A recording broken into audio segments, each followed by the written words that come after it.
You're listening to Popcorn and Politics. What's the real deal?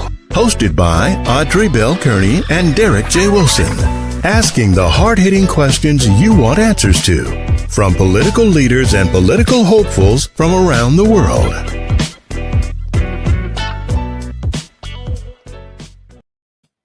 Happy Sunday, everybody. Happy Sunday. Welcome to another episode of Popcorn and Politics. I'm your host, Audrey Bell Kearney, along with my co-host, Derek J. Wilson.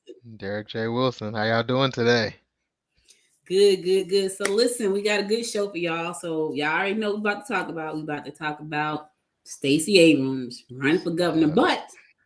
But before we go there, let's talk about Rick McCormick running for the Congressional 6th District. Congressional 6th District, so since the Georgia House or the Georgia Senate or the entire legislative branches switched up everything, made the 6 more, I guess, conservative and push majority of the people to the 7th district. So Lucy MacBeth announced last week or week before last that she was gonna run in the 7th in Gwinnett County. So she's basically running against Carolyn Bordeaux, which is going to be a showdown between Carolyn Bordeaux and Georgia State Rep Donna McLeod. So that's going to be an interesting battle. So Rick McCormick was like, well, I'm just going to run in the 6th. He ran against Carolyn Bordeaux in the 7th last election cycle and lost. And so now he's going to try his chances in the 6th, which is ultimately now an open seat since Lucy has decided to run in a different district. It's going to be interesting. So now, is Carolyn eligible to run in the 7th? Can she run against Rick in the 7th? Well, so with congressional seats, you do not have to live in that district to run for that district. So although the lines were drawn and it kind of booted Carolyn out, cut her out a little bit, she can still run for the 7, just like Rick, who technically lived in the 7. I want to say now he lives in the 9th district since they recut it.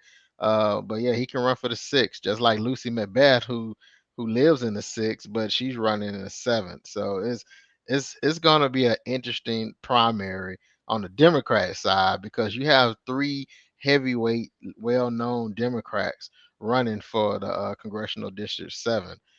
Lucy MacBeth, I want to say, may be the most popular one due to the tragedy of her son. Donna McLeod will come in at, I would say her and Carolyn may be a tie when it comes down to popularity. In Gwinnett County, though, I would say that Donna McLeod probably is a little bit more popular than Carolyn Bordeaux, but it's going to be interesting because the battleground is Gwinnett County. So my heavy favorite, which I'm not going to put out there yet, but I think the person who will carry it out has a real good, strong foothold in Gwinnett County. She's well known and she is the most populous one in Gwinnett County. So yeah, when I think about Lucy MacBeth, I feel like because she is not in Gwinnett County, that's going to pose a problem for her. Wow. Carolyn has put it out there. She ran 5 times for that seat, so she's going to fight tooth and nail for that spot. So, I'm sure she and her team are going to be, fighting hard to make sure she keeps the seat. I just feel like I don't feel like Lucy's going to do it in Gwinnett County. And I feel like that because, I don't know. I just feel like, so what's your thoughts? I mean, Lucy has a chance simply because of her popularity. She is a nationally known, well-known individual. She's been fighting gun lobbies, gun laws for better gun laws, and like I say, she's extremely popular, even outside of Gwinnett County, or even in Gwinnett County, she was known. I mean, people knew of her, and so now I think her biggest issue is the fact that she did switch districts. Instead of her fighting for her current district, she ultimately gave it up and say, well, I just go to this other district because I have a better chance of winning. So that may upset a lot of Democrat voters because by her doing that, she's giving up a seat in Congress. And, we need all the seats we have in order to keep the majority. So by her doing that, that can frustrate a lot of people. So that would start if we had a, if this was a race, which it is a race, so they both at the starting gate. Well, by her switching the districts and giving up that seat, that kind of push her back a little bit. So now she's starting behind the rest of the people who have favorable ratings. Well, and then you have Carolyn Bordeaux. This is her first term. A lot of people, a lot of progressives was not pleased with some of the stances that she stood on, some of the delays that they felt like she caused. So that could pose a problem, which brought us to State Rep Donna McLeod, who that was one of the reasons why she jumped in, due to the stalemates and the decisions that Carolyn Bordeaux was making, that was just upsetting so many other constituents, which Donna McLeod will be the only person in this race that actually live in the district. So Mm. yeah, so that You know, will I be feel like Lucy, especially after the shooting with the kid, what this week just passed. That whole shooting, I just thought that was just, oh my God, like to know that they went to school, his parents went to school for him, yeah. right?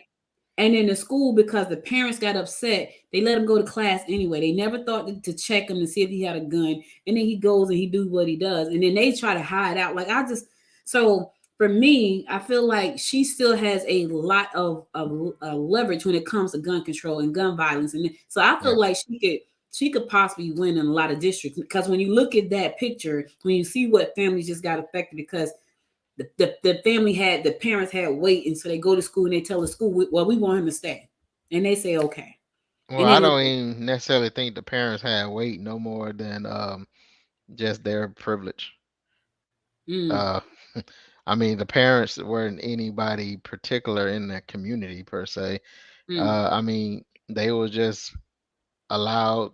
I mean, they as well as the child got the benefit of the doubt that a lot of minorities do not get, minority parents nor minority students. So unfortunately, that benefit of the doubt cost 4 lives. But yeah, you know it's a tragedy. But I mean, you're right. These gun laws is one of the things that she's definitely been, Lucy McBeth has ran on, and is continuing to be a fighter and a champion for. And so she's one of the few. Well, at this point, the number is getting so high, but she's one of the few people who understands the tragedy of losing the child due to gun violence. And yeah, so.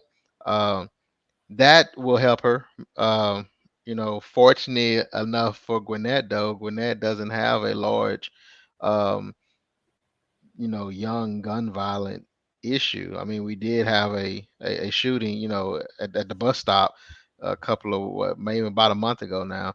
A kid got shot at the bus stop, but yeah, Gwinnett as a whole is not, you know, experiencing the same amount of violence with it compared to like maybe Atlanta or other metro areas. Gwinnett is not experiencing that. So, if people voted based on their surrounding, their experience, yet again, she still can have a challenge in that, because although you are a national champion, and what you're champion for on a national level is positive and is needed, how will that relate to the people down here in Gwinnett County who say, well, yeah, gun violence is important national, but what can you do for us here in Gwinnett County? We're not hmm, necessarily experiencing a uptick in gun violence. right, Yeah. right. And I think that's going to be a challenge for her in Gwinnett County, even though she's nationally known. I think that's going to be a little bit of a challenge. So, but I still think that she needs to go back and revisit that. Is it too late for her to say, you know what, I want to keep my seat, I'm going to run against Rick McCormick? Well, no, it's people can bounce around and say whatever they want to say up until qualifying. Uh, Mm-hmm. and qualifying is usually in March. And so right now everything is speculation. You have people that's in the race that get out the race, switch races. Um, Once you qualify, then it is what it is. So maybe, who knows, maybe she will consider staying in her seat and try to run for her seat and leave it between the Guanetians, or who knows. But now that you have a heavy hitter that's just joined the statewide ways in Georgia, you know that can drive our votes. Now, if she has a primary, then it wouldn't matter because I don't think Stacey nor Warnock have any viable, or I ain't gonna say legitimate, but any person that's strong enough to beat them in a primary. But in a general election, they definitely can bring out the vote because still remember, Senator Warnock is on the ballot, uh, and Mm-hmm. so now you have Senator Warnock as well as Stacey Abrams. It will be a high turnout in November, Mm-hmm. so maybe she will consider that, and hopefully that'll help her. But the way they drew her map though is her district is outrageous. So They wanted her out. So they just, yeah, it's so crazy because I think about, so how often do they redraw the map? Every 10 years, I every heard? 10 years, right? Every 10 years. So for 10 years, they will have control if they win that seat if nobody comes. So politics, I love it. It intrigues me. So Yeah, that's why I do this show. And that's why I don't mind talking about it. And that's why I lose a lot of sleep during election season because I'm like, oh yeah, my God, what's next? Who's next? What's happening next? And I think that this political season is going to be one for the records too because yeah, Stacey jumped in. Now, we already knew that she was kind of thinking about it because there's been a lot of speculation. But yeah, when you think about Purdue, right, he hasn't formally come right out and said it yet.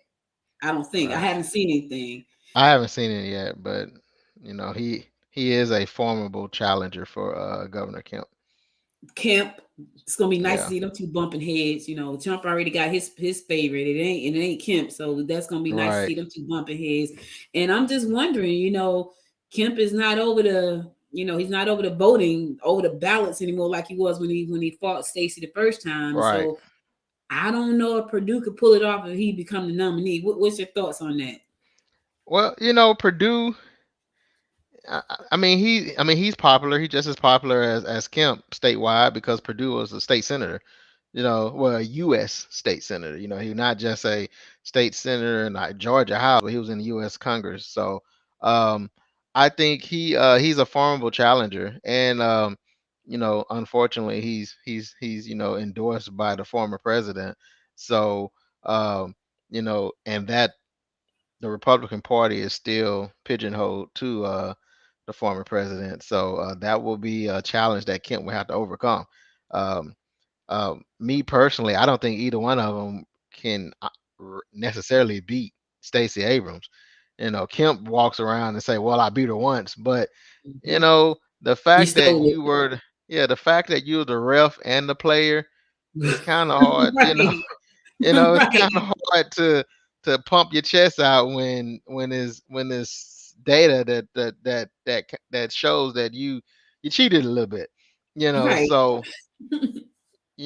it's but I guess at the end of the day, like in sports, they say a win is a win, and unless you can prove otherwise, and even then, you know, like in the NBA or these major sports, they'll come back and say, well, yeah, we missed that call, and but they ain't taking away the W. And you you know, know what's crazy about that? I was at the football game Friday night. I was out there cheering for Grayson, but they got spanked, y'all. They got spanked bad. They got uh, completely shut out. It was 31-0. Collins Hill just spanked them. But what was wow, crazy is, yeah, they got beat.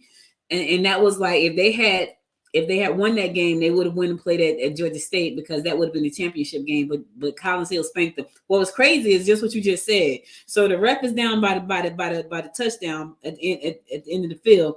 The kid caught the ball completely out of bounds. I'm talking about there was no question about it. He must have been daydreaming. He missed the whole call. They call a touchdown. And oh when that wow, happened, that just took the life out of Grayson. And they could never put it together again. They just went downhill from there and they never scored. So yeah, I totally get it. You can't be the ref and the and the yeah, player at the same time because yeah, that's exactly because what he did. When you think about the last election, you think about okay, ballots were missing, machines weren't plugged up, some were locked away. Yeah, so yeah, yeah, yeah. and being that he's the ref, he was like, I don't see a problem here. Yeah, what do Right. you mean? So Right. as Secretary of State, I certify the results.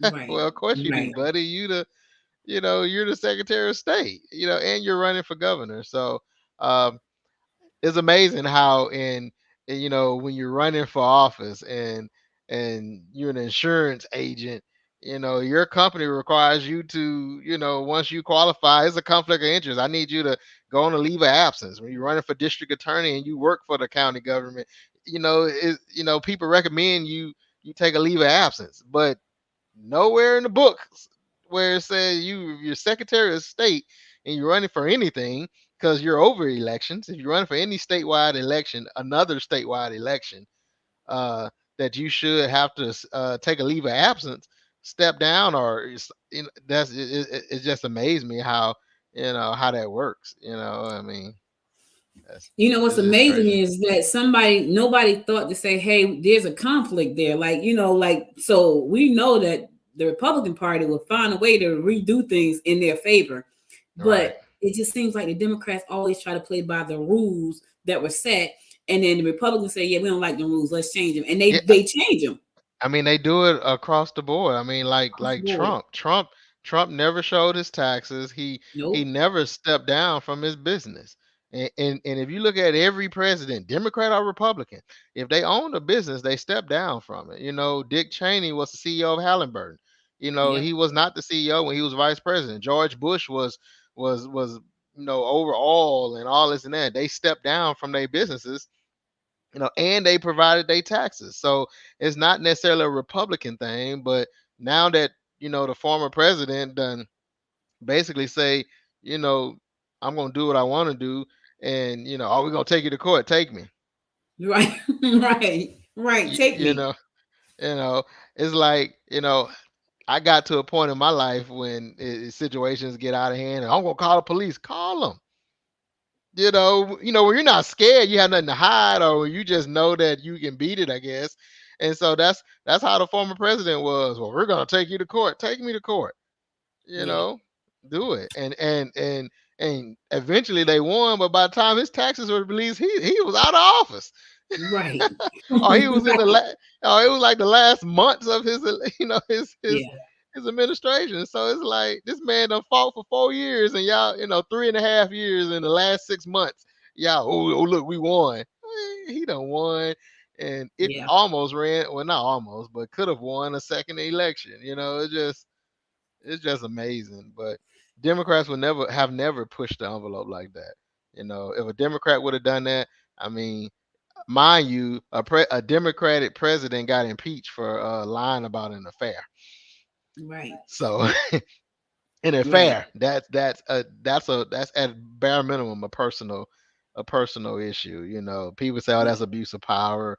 Okay, I give you that, but the former president done way more than that.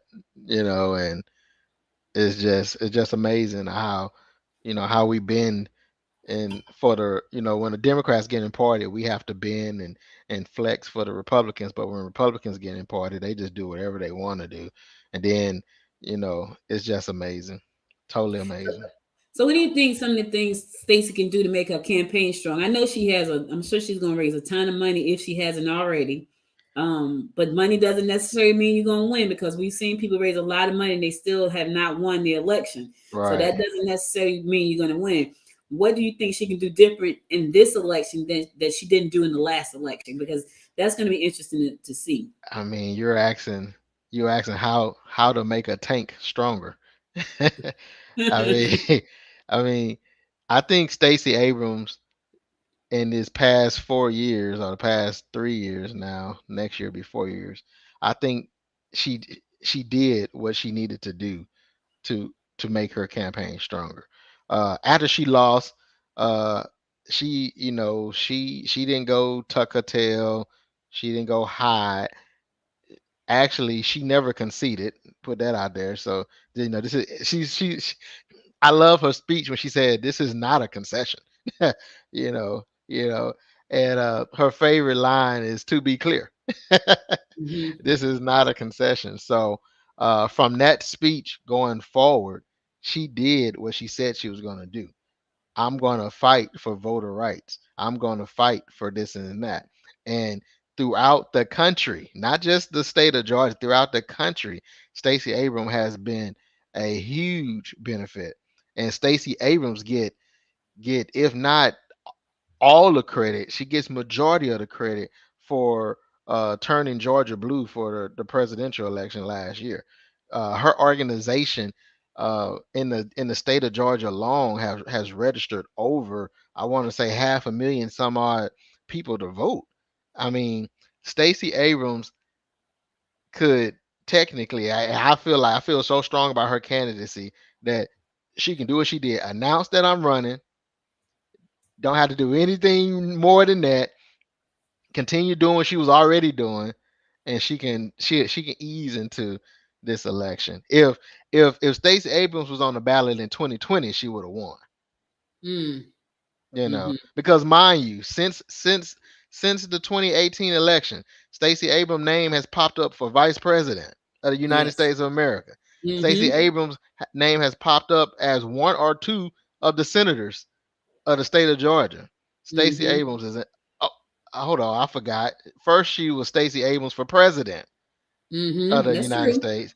Then she That's was true. Stacey Abrams for vice president, Yeah. and then she was Stacey Abrams for U.S. senator.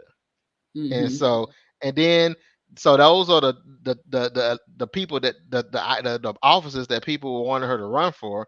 And then Stacey Abrams did the Democratic response for the State of the Union.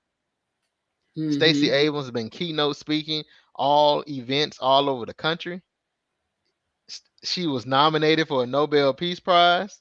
And Yeah. mind you, all this is between 2018 and 2021. Yeah. Yeah. Not Yeah. so I think Stacey is if she wasn't a formidable opponent for whomever the candidate is, or she wasn't for Kemp in 18, she's definitely a formidable candidate for whoever it is in 2022. And they have to, and they better come correct.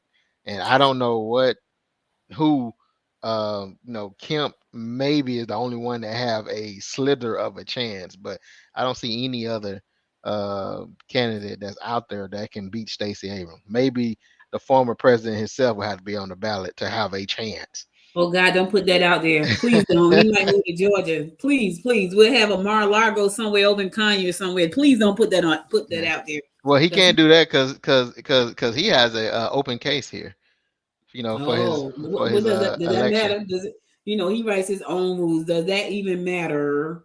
Well, it matters enough that he left his home and moved to Florida. Trump is born and raised in New York, Yeah. so Yeah. the fact that this New Yorker who's famous for being a New Yorker moved, that tells you that he not as I mean he know that he's not as invincible as he may feel like, as he publicly portrays.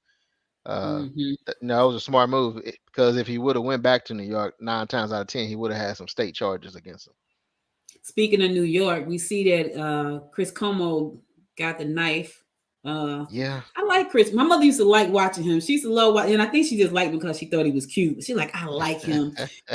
She used to watch him all the time. She did, and I said to her, you just like him because you think he's cute, don't you? Because she would watch a show, but he got the knife, and I'm wondering how much of that do you think had to do with everything that his brother has put some threw some dirt on the name with all the stuff that he has put out there that it is Well, I do find it interesting that all this happened after the whole COVID shutdown and how the governor was like leading the forefront. People was listening to him over the former president, and I just find it interesting. I mean, a lot of these people who out the blue, all of a sudden they have dirt or they start getting in trouble is always a conspiracy theory linked to it.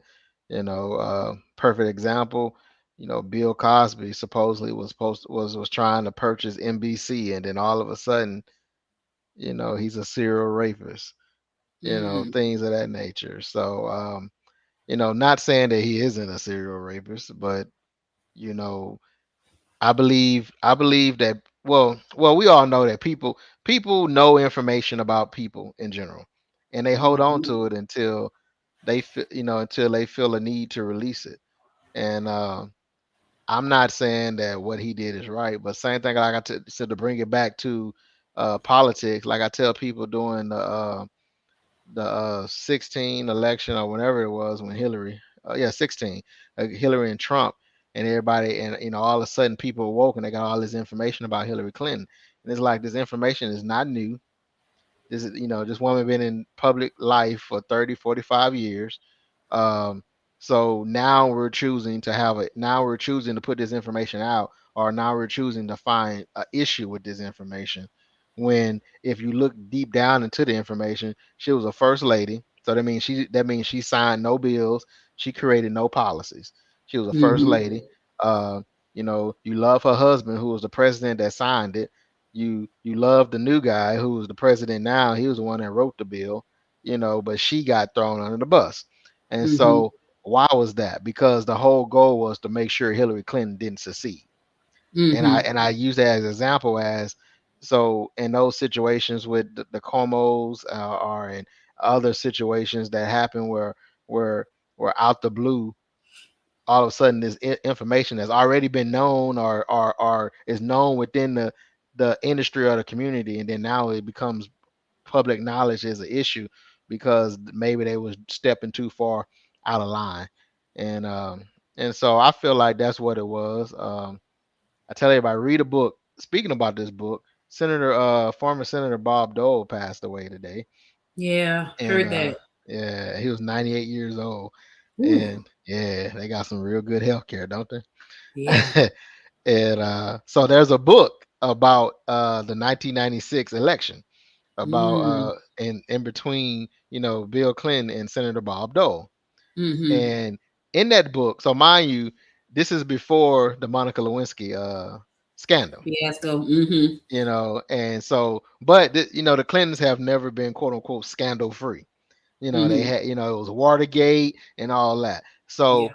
but Watergate and all these other scandals wasn't sticking.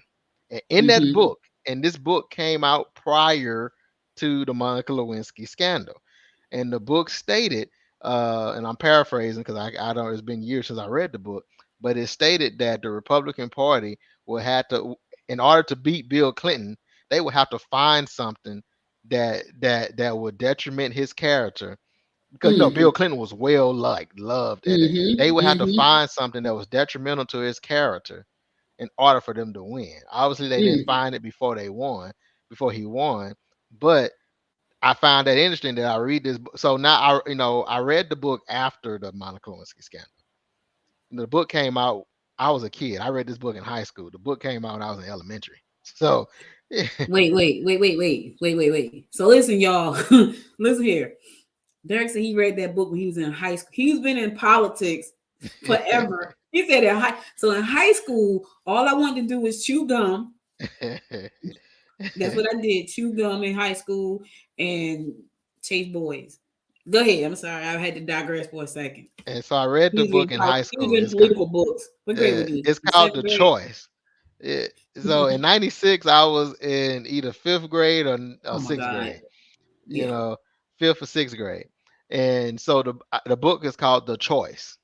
And it was about the choice between Senator Bob Dole or President Bill Clinton. And so let's say the book probably came out in probably either right before the election or a little right after the election. And then we all know Monica Lewinsky was what, 98, 90, 97, 98. So so Mm-hmm. this book came out a year or so. Now, obviously Bill Clinton had a history of being accused by women, from dating back to when he was in Arkansas. So that's not nothing new from that standpoint.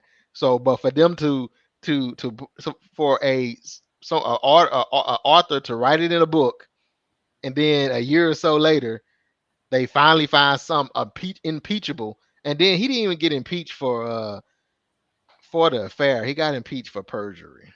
Mm-hmm. you know, uh, perjury. They couldn't Yep. find anything to stick, and that's why he didn't get removed from office. But well, the Senate was Democratic ran, while the House was Republican ran, and it was complete opposite with Trump. Whereas the House was Democratic led, and the Senate was Republican led. So I mean, everybody knew that Trump wasn't going to get put out of office, just like everybody knew that Clinton wasn't going to get put out of office. But Mm-hmm. the formalities of it, because at that point, Clinton was the only president in history at that time to be impeached. Well, in modern history, I think the first president was like some Jackson, Andrew Jackson, or something like that. Mm-hmm. But yeah, so same thing about the Cuomos. This is nothing new from what I read that the older brother, I can't think his name right now. It's not Chris. Andrew. Andrew Andrew is a single man in politics, and so it has been known or has been stated that Andrew has been flirtatious with women, throughout his career.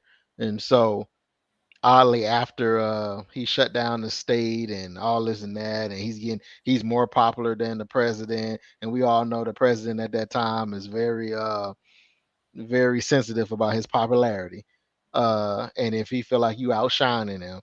And so, you know but I mean, that's track records about all that. Yeah. Jesse Jackson during 2000 was telling everybody to stay out the bushes, and all of a sudden Jesse Jackson got a 2-year-old child with his Right. secretary that his wife already knew about. You see what I'm saying? Right. Yeah. But the Yeah. public didn't know about it. The public didn't know about it. So it's just so it's a track record of, when you start shaking the tree, just make sure, what they say, make sure your skeletons ain't That's as right. bad as my skeletons. Because if That's you right. you putting out my skeletons, just make sure yours ain't as bad or worse than mine. And Yeah, so that's funny. It's so funny because when you said when you start shaking the tree, because that's right, you shaking my tree. Make sure, listen, your tree got some stuff in it too. Now, shake. yeah, I mean, yeah. I got another story. It got nothing. It has nothing to do with politics. It's totally just country. Nothing to do with politics. So, when I was a little girl, my grandmother had a plum tree in her yard, in the front yard, and her neighbor had a plum tree in her front yard. My grandmother had a small tree in her front yard, but the neighbor had a big plum tree in her yard. And we used to go next door and say, "Hey, Miss Ida, can you shake the tree for us to get some plums?" You said shaking the tree just brought back memories. That's all. Yeah. You know what's crazy there? I went to go look for that tree. I was like, "What is the name of the plum tree?" Come to find out, it was a plum tree and it grows wild in Georgia. It's not, you can't yeah, it was crazy, but they had the best plums, but it's a wild plum tree. And Oh plums like wow. probably like that big. And I used to eat so many green plums. I like green plums. I would eat the green plums. They make me sick as a dog with salt all summer long and be sick as a dog because I didn't ate too many green plums. But that's just when you said shaking the tree, that brought back a memory. Oh. Um it's totally not political, y'all. Now it depends on how you look at the situation, No, I'm Right. just kidding. I'm Don't just kidding. shake somebody else's tree if your tree ain't looking That's right. right. That's right. Even if your tree losing some plums on it, don't be over there shaking other folks' tree. It can get back Right. to the person. We just trying to help y'all out, especially for those of you who are thinking about running for office. Little light, Yeah. little light. I get it. Yeah. So And not trying to scare you not to run for office. Just be aware of your situations. And if you're okay with it and you think everybody else will be okay with it, step out and take that leap. It's so funny, Derek, because I have often thought about getting into the political game often, often. And I had to go back and look like, wait a minute now, let me see. Let me go back. Do I owe anybody any money? Oh, and Did I do anything that should have been, so I go back and I can't find nothing yet. I probably owe a yeah. few people some money though. So And somebody you have probably to check your social media and make sure that, although you thought something was funny, make sure it's not offensive, and, to remove it. Um, and if you did offend someone, make sure you apologize. Those things. I mean, that's just human nature, but always, when you're trying to do better for trying to do better for yourself and do better for your community. I mean, it's good to, I mean, even in 12 steps of recovery, one of the steps is righting the wrongs or something of that nature. For the record, I've never been in the 12 steps. I was waiting for you to kind of clear that up because Yeah, yeah. you always in politics. Like, wait a minute, now he was in Yeah. a 12-step program, y'all. But my history is not a secret. I mean, my my mom was a drug addict growing up, so Hmm. I personally never been in it, but I guess you can say I have been in it because I've been to the counseling and I mean I can tell you at one point I used to be able to tell you the steps. Mom, what step you on? So Yeah. you know, but it's a road. It's a road, and one of them is righting your wrongs, apologizing, and so before you jump out, have someone scrub all your information and make sure because Woo. what you don't want to do is you know it come out that you got a 2 year old baby with your secretary. Although your family already knew about it, but the public didn't know old Jesse Jackson was sleeping Yeah. with the secretary. Yeah, yeah, So, and it's so crazy because I really, I'm not a big social media person, so I don't know what anybody probably could find about me on not on social media. I'm just not that person. So I may have said something on one of my shows that people probably did not agree with, but when it comes to posting stuff on social media, I might post something that's like, like yeah. really, like I might show some disdain for some people I think is just like, and so Mhm. maybe they have to scrub it for that. But I'm not there yet. I'm not there yet. I'm gonna keep doing this show, Popcorn and Politics. I'm not there yet.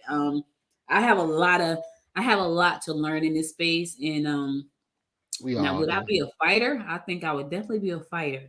But to the point where I would definitely need to be trained not to punch somebody. I know somebody gonna see this like, oh gosh, she said she was gonna punch somebody. She's Yeah, so violent. she's violent. So and I Yeah. have to tell you right now, Derek, somebody can definitely go back and pull up a show where I said that. I already know. I already know. So Yeah. I have to go back and I'm not changing it. Like I wouldn't punch anybody, but I know that if I decided to ever get into this game, into community service like this, I would definitely have to go through some major training to be a great candidate for my community because I will go out there to fight for you. But I know I would have to fight because I look Yeah. at a lot of those public service and boy, oh boy, their lives completely changing. Yeah. Your whole family go through that thing with you. And people, as much as you're fighting for people, there are people that's in your area that's fighting against you. So I have to figure out how to balance all that. Like I'm trying to fight to help you, and you fighting against me. So Yeah. maybe look at that. That's jumping into politics is not for the what they say faint at heart. Is that the Yes. yes Hmm. and most of the time it's not for the money either because a lot of these officers are not paying. Some pay more than others, but in grand scheme of things, for the responsibility, you're not making enough.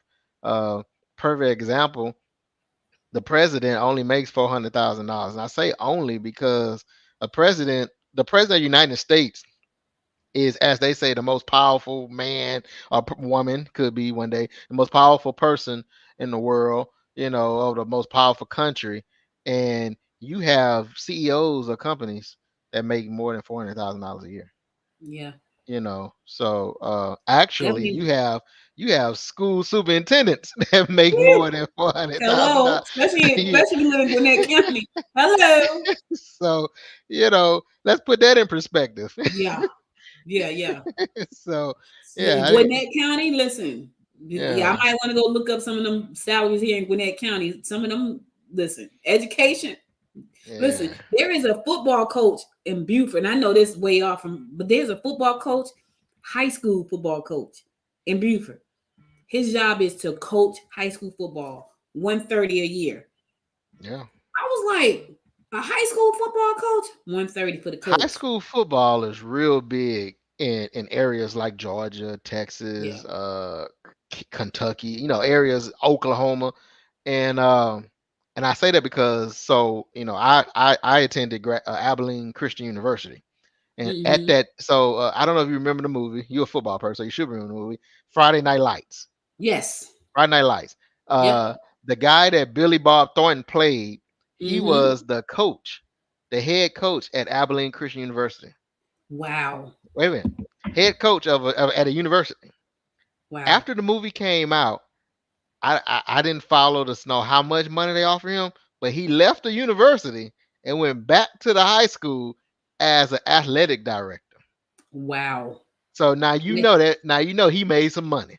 Yeah, he made some money. Yeah. Yeah. He made some So money. and he was coaching.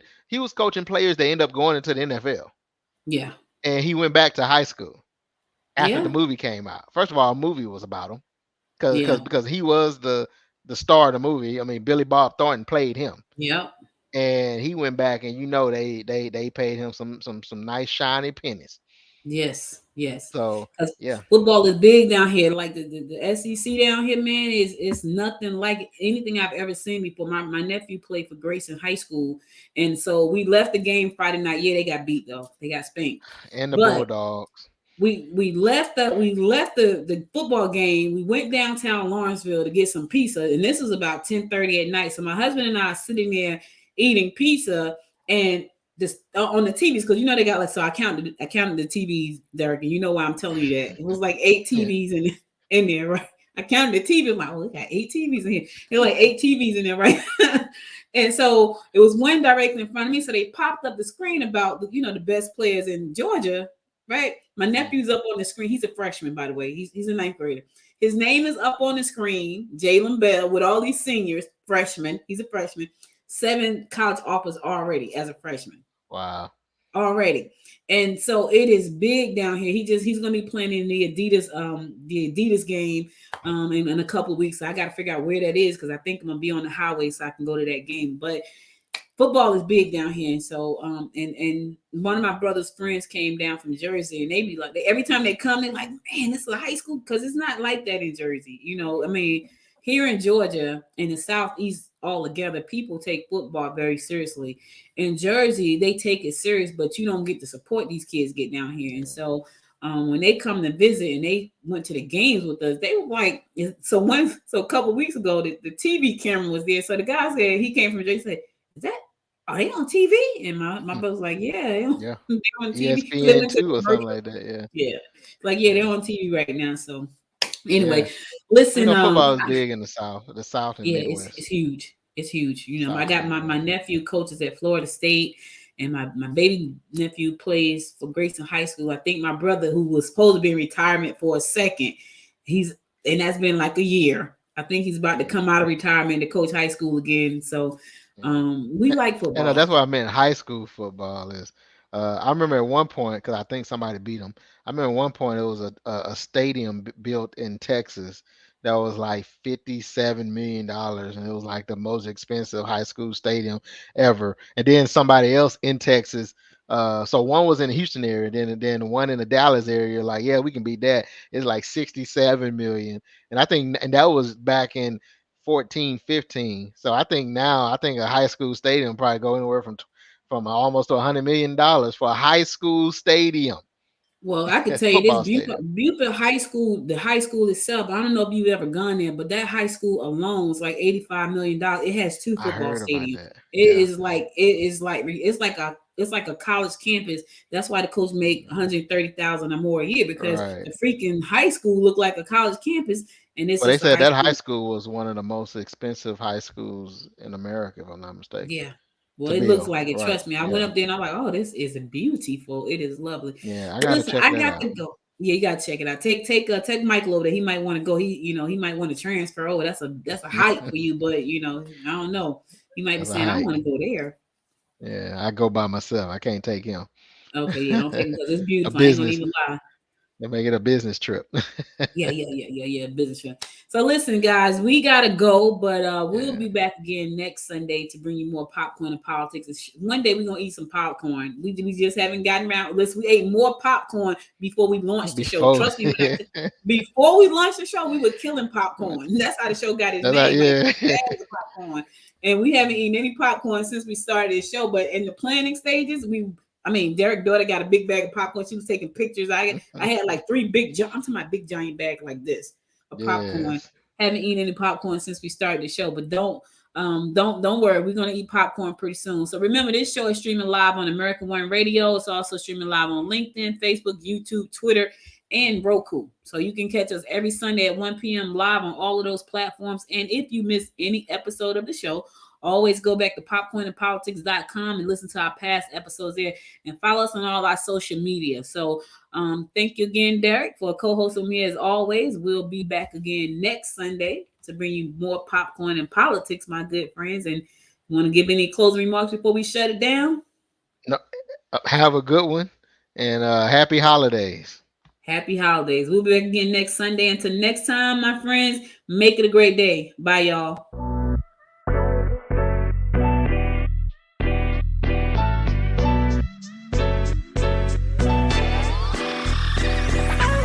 You've been listening to Popcorn in Politics. What's the Real Deal? Hosted by Audrey Bell Kearney and Derek J. Wilson.